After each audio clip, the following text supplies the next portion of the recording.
Hello friends, welcome to my channel Suresh detail talks. ఈరోజు అయితే నేను మీకు సోషల్ మీడియాలో మొత్తం ట్రెండ్స్ అవుతున్న అలాగే చిట్టి పిగిల్స్ గురించి మీకు ఈ వీడియోలో పూర్తిగా తెలియజేస్తాను. అలాగే పిగిల్స్ వాళ్ళు బెట్టింగ్ యాప్ ప్రమోషన్ చేశారా అనే దాని గురించి వీడియోలో మీకు తెలియజేస్తాను. ఈ వీడియోని మీరు తప్పకుండా ఎండ్ వరకు చూడండి. అలాగే చిట్టి పిగిల్స్ అంటే వీళ్ళ ముగ్గురు అక్క చెల్లెలు ఉన్నారు. వీళ్ళకి తండ్రి కూడా లేడు, చనిపోయాడు. అసలు ఇప్పుడు అలాగే చిట్టి పిగిల్స్ గురించి సోషల్ మీడియా మొత్తం ట్రెండ్ అవుతుంది. అసలు ఎందుకు ట్రెండ్ అవుతుందంటే ఈ అలాగే చిట్టి పిగిల్స్ వాళ్ళు ఒక కస్టమర్ని తిట్టారు. ఎందుకంటే అక్కడ రేట్లు ఎలా ఉన్నాయంటే, ఒక కేజీ ఫిష్ బోన్‌లెస్ రూ. 1300 ఉన్నాయి. ఒక కేజీ బోన్‌లెస్ మటను రూ. 1440 ఉన్నాయి. దాంతో పాటు ఇంకోటేంటంటే మ్యాంగో మటన్ రూ. 1660 ఉన్నాయి.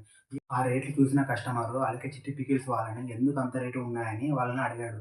అప్పుడు అలకే చిట్టి పికిల్స్‌లో ఒకరు అతన్ని ఆ కస్టమర్‌ని ఏమన్నారంటే, "నీ అంత చీప్ ఫకింగ్ ఫూల్ ఇంకెక్కడ ఉండడు. నీ బతుకు ఈ పికిల్సే కొనలేకపోతున్నావు. కాబట్టి నువ్వు ఖచ్చితంగా కెరీర్ మీద ఫోకస్ చేయి. లేకపోతే నీకు ఒకవేళ ఫ్యూచర్‌లో పెళ్ళైనప్పుడు నీ నీ భార్యకి చెప్పులు, బట్టలు, బంగారం ఇవన్నీ ఎలా కొనిస్తావని ఆ కస్టమర్‌ని బూతులు కూడా తిట్టింది.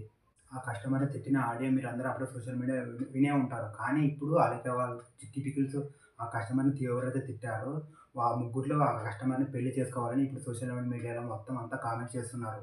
ఈ అలాగే చిట్టి పికిల్స్ వారు బిజినెస్ పెట్టకముందు బెట్టింగ్ యాప్ ప్రమోషన్ కూడా చేశారు. ఆ బెట్టింగ్ యాప్ ప్రమోషన్ వల్లనే డబ్బొచ్చిన దాని వల్లనే ఈ బిజినెస్‌ని కూడా నడుపుతున్నారు. అలాగే చిట్టి పికిల్స్ వాళ్ళైతే జనవరిలో ఉగాదికి ముందు నాగవేషన్ గారితో మాట్లాడారు. నాగవేషన్ గారు ఏమన్నారంటే, "నేను కెనడా, ఆఫ్రికా ఇంకా పెద్ద పెద్ద దేశాలకు వెళ్తున్నాను. మీరు ఖచ్చితంగా నా దగ్గర రండి. మీరు వచ్చినట్లయితే నేను మీకు సరిపడే ఖర్చులంతా నేనే చూసుకుంటాను. ఎందుకంటే మీరు డైలీ బిజినెస్ నడుపుతూ చాలా బోరింగ్‌గా లైఫ్ ఉంటుంది. ఇక్కడికొస్తే మనశ్శాంతి ఉంటుంది. దాంతో పాటు మీరు కూడా కొత్త దేశాలు చూసినట్టు ఉంటుంది. అందుకే ఇక్కడికి రండి" అని అన్నారు. కానీ వాళ్ళు మాత్రం మేము అంత లాంగ్ రాలేమని అన్నారు. తర్వాత అయితే ఇంక నాగభూషణ్ గారు వాళ్ళనైతే ఏం ఫోర్స్ చేయలేదు. ఇది జరిగిన కొన్ని రోజులకి ఈ ఆడియో లీక్ అనేది జరిగింది. చూడండి ఫ్రెండ్స్, అలాగే చిట్టి పికిల్స్ ఒక ఆడియో లీకు, ఇంకా వాళ్ళు చేసిన బెట్టింగ్ ప్రమోషను, వాళ్ళు ఆ నాగభూషణ్ గారితో ఏం మాట్లాడారు అనేది నేను మీకు వీడియోలో పూర్తి సమాచారం ఇచ్చాను. ఇలాంటి సమాచారాలు మరిన్ని కావాలంటే ఈ ఛానల్ సబ్స్క్రైబ్ చేయండి. ఈ వీడియో మీకు నచ్చినట్లయితే ఒక లైక్ చేయండి.